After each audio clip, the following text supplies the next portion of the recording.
Bom dia, boa tarde ou boa noite, meu querido, a graça e a paz. Eu nunca sei quando você vai ver esse vídeo, então por isso que eu sempre falo isso. Mas é o seguinte, hoje eu preciso compartilhar uma coisa com você que eu tenho pensado muito nos últimos tempos, ainda mais no dia de hoje. Depois de um dia intenso, né, eu estava pensando sobre isso, né, sobre as pessoas que investem, né, o seu tempo, o seu dinheiro, né, para poder ir em alguns lugares um pouco interessantes, né? Por exemplo, para ir num show, para ir para ver alguma coisa. Por que eu estou dizendo isso? Porque assim, eu tenho trabalhado ultimamente com evangelismo, Deus tem despertado isso no meu coração, a importância de falar do amor dele para as pessoas, né? E a gente vê que quando a gente fala, olha, vai ter um show, uma apresentação, isso ou aquilo, as pessoas vão e pagam mesmo, né? Nós tivemos agora uma cidade aí, no centro-oeste do Brasil, né? Então, cara, um show atrás do outro, assim, as pessoas pagaram caro para ficar o dia inteiro embaixo do sol ali, vendo os cantores, aplaudindo e coisa e tal, né? É, mas quando você fala, vai ter uma conferência, um congresso, um seminário evangelístico, onde nós vamos sair para as ruas, uma cruzada, as pessoas falam, não, não vou pagar. Às vezes não vou investir R$ 10, não vou investir R$ 20, não vou investir R$ 30. R$ 100 é um absurdo, isso onde se viu esse valor todo. Mas eu fico pensando, cara, será que nós estamos cumprindo a vontade do nosso Pai? Será que nós estamos cumprindo a vontade de Jesus? Hoje eu sou pai, sabe? Eu tenho um filho de 3 anos, coisa mais linda, um presentão de Deus. E eu fico pensando assim, eu também sou filho.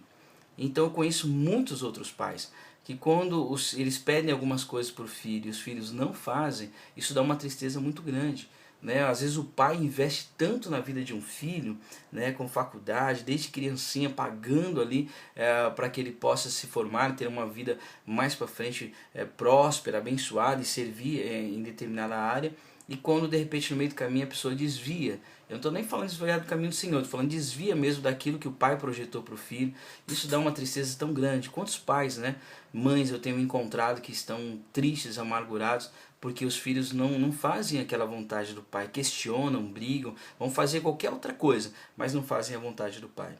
Aí isso me faz pensar, como que será que está o coração de Jesus, o coração de Deus neste momento em relação a mim, em relação a você, em relação à igreja dele aqui nessa terra. Sabendo nós que nós estamos vivendo os últimos dias da igreja do Senhor aqui na terra, o que nós temos feito? Esses dias atrás, um tempo atrás, eu vi que o mundo só tem voz onde a igreja se cala.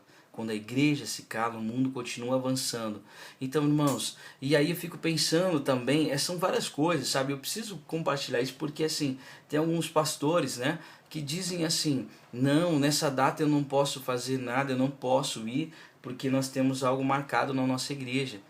Aí eu fico pensando, sabe? Mas o que será que é tão mais importante do que ganhar almas? O que será que é tão mais valioso que vai fazer com que tenha festa lá nos céus do que ganhar almas? Será que nós não estamos tendo uma inversão de valores? Porque tem alguns que dizem assim, não, mas se a minha ovelha for, a minha ovelha, detalhe, se a minha ovelha for, pode ser que ele não volte, então tem que manter ele aqui. Mas meu querido, deixa eu falar uma coisa para você. Jesus, eu estava conversando com Pedro e ele falou assim, Pedro, tu me amas? Então apacenta as minhas ovelhas. Em momento algum ele falou assim, Pedro, tu me amas? Então apacenta as tuas ovelhas. Queridão, queridona, as ovelhas não são tuas. As ovelhas são do Senhor. Nós temos que apacentar, temos que cuidar. Não é trazer ali no cabresto, né? Mas, ou seja, as pessoas saíram no mundo para se tornarem livres. Então como que a gente pode dizer como líder, como pastor, dizer assim, você é minha ovelha e você não vai fazer evangelismo. Porque se você for com aquela turma lá, você está em rebeldia. E rebeldia é o mesmo pecado de feitiçaria. Ei, peraí. Irmãos, em nome de Jesus, o Senhor falou, apacenta as minhas ovelhas. As ovelhas não são suas, as ovelhas não são minhas. As ovelhas são do Senhor. Eu tenho que cuidar, fazer com que elas cresçam, com que elas frutifiquem. E como que elas vão frutificar se a gente só deixa eles enfurnados dentro das quatro paredes dentro da igreja?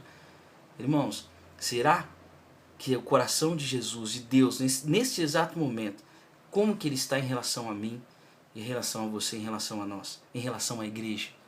Será que a festa nos céus pelas nossas atitudes? porque nós estamos cumprindo direitinho aquilo que o Senhor nos ordenou? Ou será que há um... Pensa nisso, meu irmão. Quando alguém falar para você, alguma tua ovelha, disser assim, pastor, pastora, amiga, líder, eu quero evangelizar, eu quero falar de Jesus. Ah, você não pode, meu irmão, não fala isso. Se você não quer, não atrapalhe o outro ir, pelo amor de Deus. Jesus Cristo está voltando e o que mais importa neste momento é ganharmos almas, é continuarmos avançando, saqueando o inferno e povoando os céus, pelo amor de Deus, meu querido. Não atrapalhe o mover de Deus na vida das pessoas, porque se nós continuarmos fazendo isso, nós estamos barrando o agir de Deus na vida da pessoa. E aquilo que nós plantamos, nós vamos colher. Então, meu querido, em nome de Jesus, antes de você investir em qualquer outra coisa, pense bem que frutos que isso vai dar para você. Será que isso realmente vai te edificar mesmo de alguma maneira, que ao ponto de você sair dali? Eu tenho pessoas que falam e fazem tantas coisas, vão em tantos congressos, mas continuam as mesmas pessoas, não mudam nada. Falam que voltaram cheios de Deus, mas não tem coragem de ir na porta da igreja e atender um cara que está lá jogado no chão. Oh, meu Deus! Traz entendimento para esse povo, Senhor, é o que eu te peço. Traz entendimento para mim, Deus. Faz queimar no meu coração. Espírito Santo, traz a minha memória. Traz a memória dessa pessoa que está assistindo esse vídeo agora. Que o importante nesses últimos tempos é ganharmos alma. Ganharmos almas. Se você diz que ama a Deus, meu querido, então prove o teu amor. Sabe como? Amando o teu próximo. Busque lá o teu vizinho. Busque o teu chefe. E leva Jesus para ele. Leva ele para Jesus. Faça isso que você vai ver quanto que vai ser maravilhoso o teu ministério. Quanto que o teu ministério vai crescer. Quanto que as ovelhas que o Senhor deu para você vão amar você ao ponto de onde você for eles vão seguir. Meu querido, pensa nisso em nome de Jesus. Coloque em prática o que o Senhor disse para nós lá em Mateus 10, versículo 7, versículo 8, meu querido. Em nome de Jesus. Também em Mateus 28, sabe, você conhece muito. Mateus 28, 19 e 20. Então vai lá, procura na Bíblia e vê. Analisa o que Jesus pediu para nós fazermos nesse tempo. E aí, coloque em prática. Um forte abraço, fique na paz do Senhor. Muito obrigado por estar assistindo esse vídeo até agora. Eu sei que você tem um monte de coisa para fazer, mas que Deus abençoe tua vida de uma maneira poderosa, em nome de Jesus. Muito obrigado.